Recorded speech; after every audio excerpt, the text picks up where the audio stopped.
All right, so you know how this works. You share your sources, and we dive deep and give you all the juicy stuff that really matters. It's like having a cheat sheet to becoming super well informed. Exactly. Rah. Today, today's deep dive is all about something I think everyone can relate to. Uh, it's asking for time off at work. Oh, yeah. That can definitely be a tricky one. It can be. Yeah. And the material we're looking at this time comes from, like a resource for people learning English. Interesting. So it's focused on practical communication, how to actually say things and get things done in a professional setting. Yeah, totally. And that's really what we want to give you today. Not just, the right words to use, but a deeper understanding of, the whole dance of making these requests. Like the unspoken rules and how to make sure everyone feels good about it. Exactly. Yep. So that you can be more confident and, just sail through these conversations. Smooth sailing. Smooth sailing. So the first scenario they give us involves this woman named Liv, and she wants to take some time off for her sister's wedding. Okay. Sounds pretty straightforward. Well, here's the catch. Her sister's wedding is overseas, and Liv has already used up all her vacation days for the year. Ah, so she needs to ask her manager, Mr. McKenna, about taking unpaid leave. Yeah, exactly. And right away, this brings up a really important point. What happens when you need time off for something big, Yeah. but you've used up all your paid time off? It's a situation a lot of people find themselves in, and this dialogue gives us some really good clues about how to handle it. Yeah, for sure. So, Yeah. so the first thing we see is how Liv starts the conversation. Hmm. She goes up to her manager and says, "Do you have a second? I need to talk to you about something." Simple but effective. It's all about being respectful of their time. Right.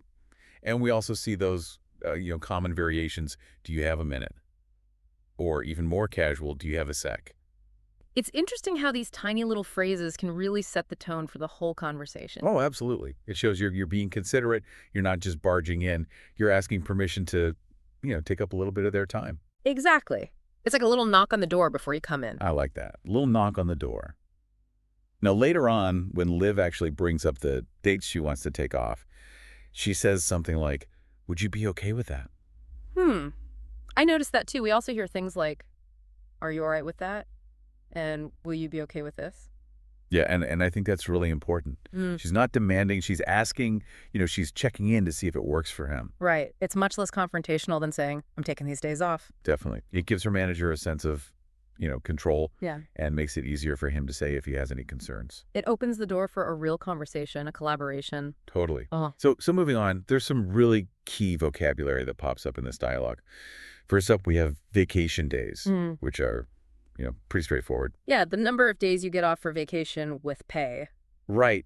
But it's interesting, the resource points out that, the number of vacation days people get can be really different depending on what country you're in. Oh, yeah, that's so true. Some places, 10 days is like the norm. Yeah, it really highlights how, different cultures think about work-life balance. It's a good reminder to always know what the standard is in your own company, in your own country. Yeah, so you know where you stand. Yeah. Then we have overseas, which basically means, traveling across the ocean to another country. So in Liv's case, the fact that the wedding is overseas is a big part of why she needs more time off. Yeah, I mean, think about it. It's not just a quick trip. There's travel time jet lag, and you probably want to spend more than a couple of days there. Right. You want to make the trip worth it, especially for a special occasion like a wedding. Exactly. Okay, next we have unpaid leave. Which, again, pretty self-explanatory, time off work, but you don't get paid. Right.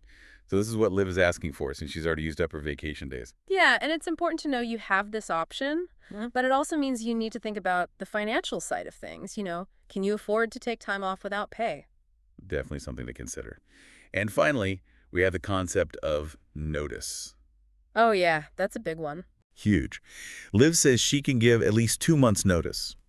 And in the second part of the source, they talk about submitting the notice soon and the importance of advance notice. So it's about letting your employer know in advance that you'll be taking time off. Yeah, and giving them enough time to prepare and figure out who's going to cover your work and all that. Right, because like Mr. McKenna says in the dialogue, they need to be able to plan. Exactly. And the amount of notice can really vary. Liv is talking about 2 months, but in the second scenario, it's more like a week before the trip. So it seems like the further away the trip is, the more notice you should give. Yeah, the more lead time, the better, basically. Sense gives everyone time to adjust. So let's go back to those politeness strategies for a minute. We talked about how Liv starts the conversation, and how she phrases her requests, very indirect and considerate. But there's even more to it than that. Yeah. Like when she first brings up her situation, she says, well, I was just wondering. That I was just wondering. It's like a little cushion, it softens the blow. It does. It makes it sound less demanding, like she's just, exploring the possibility. And then she says, I was just hoping I might be able to. When she talks about the unpaid leave, again, it's very tentative. She's not saying, I need this. She's saying, I hope this might work. And it's so much more effective. Mm-hmm. It shows respect for her manager's decision. It's like she's acknowledging that he has the final say. Yeah. And later on, when she's talking about the date, she says, I was thinking of taking off instead of I want to take off. Such a subtle difference, but it makes a huge impact on the tone. It really does. Yeah. It's like she's inviting him into the decision-making process rather than just, presenting him with a done deal. Exactly. It's all about being collaborative. And I think this really highlights a key point about English. Sometimes being less direct can actually be more polite and effective. Yeah, especially in a workplace setting where you need to be mindful of hierarchy and, not stepping on anyone's toes. Now, the second part of the source, this is where it gets really interesting. We see an employee who actually checks their vacation day balance before they even talk to their manager about anything. Oh, wow. That's being proactive. It is. It shows they're taking responsibility. Right. And they're not just running to their manager every time they need something. And it makes the request for unpaid leave seem more justified. Like they've already explored all the other options. Exactly. They've done their homework. Yeah. We also learn why this employee wants a longer trip. Mm. It's to make the most of it since it's overseas. Yeah, that makes total sense. It's not just about the travel time. It's about having enough time to actually enjoy the experience. Right? And get over the jet lag. Oh, yeah, for sure. Plus, when you're traveling that far, you want to make it worth it. And then this employee goes even further. They offered to create a list of all their tasks and even think about who could cover for them. Wow, talk about going above and beyond. That's so impressive. It really is. It shows they're thinking about the team. Mm. They're not just focused on themselves. And it makes it so much easier for the manager to say yes because they know everything's going to be taken care of. Right. They even talk about creating detailed instructions and training someone to fill in for them temporarily. That's next level commitment. It shows they really care about their work and they want to minimize any disruption. And there's this really interesting discussion about, staying connected while you're away. Yeah, like checking emails versus completely disconnecting. It's a tough one, right? Yeah. Because you want to relax and enjoy your time off, but you also don't want to completely drop the ball. And the source makes a good point about, the importance of taking a real break for your mental health and your productivity. Totally. When you come back refreshed, Yeah. you're going to be so much better at your job. Exactly. It's a win-win. Yeah. And you know what else I noticed? This employee makes a point of expressing their appreciation for their manager's flexibility. Oh, yeah, that's a nice touch. Oh. It shows they're not taking it for granted. And it reinforces that whole collaborative vibe. They're working together to make this happen. Yeah, and they reiterate that they're going to be super prepared, to make the transition as smooth as possible. All about that smooth sailing. Smooth sailing. They also mentioned submitting a formal notice with the exact dates and, clearly stating how many days are vacation days versus unpaid leave. No, that's important. You want to be crystal clear so there's no confusion. Right. No room for misinterpretation. Yeah. And they even share a little bit about, the personal reasons for the trip, like seeing family and exploring new places. I think that's a nice touch. It adds a human element, reminds everyone that there's a real person behind the request. Yeah, it makes it more relatable. And then they even talk about, maybe making these longer treks a regular thing. That's interesting. It's like they're thinking long-term about their work-life balance. Yeah, and it opens up the conversation. Maybe the company can even adjust their policies to be more accommodating. And ultimately, the goal is to come back feeling fully refreshed. Which is good for everyone. The employee, the company, everybody. A happy employee is a productive employee. And they end by saying they'll keep everyone updated on their travel plans. So important. Just keeping those lines of communication open. So yeah, I think we covered a lot.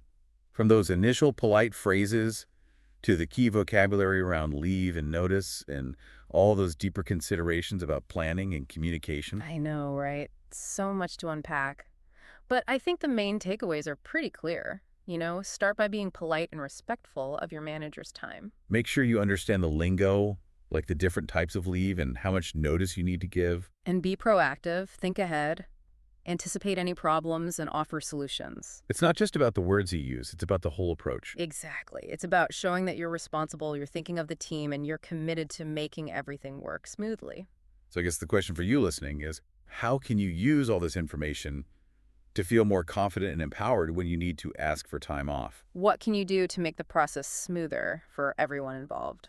It's all about finding that balance, between your personal needs and your responsibilities at work. And I think this deep dive has given us some really great tools to do just that. I think so too. So thanks for joining us and happy travels. Bon voyage.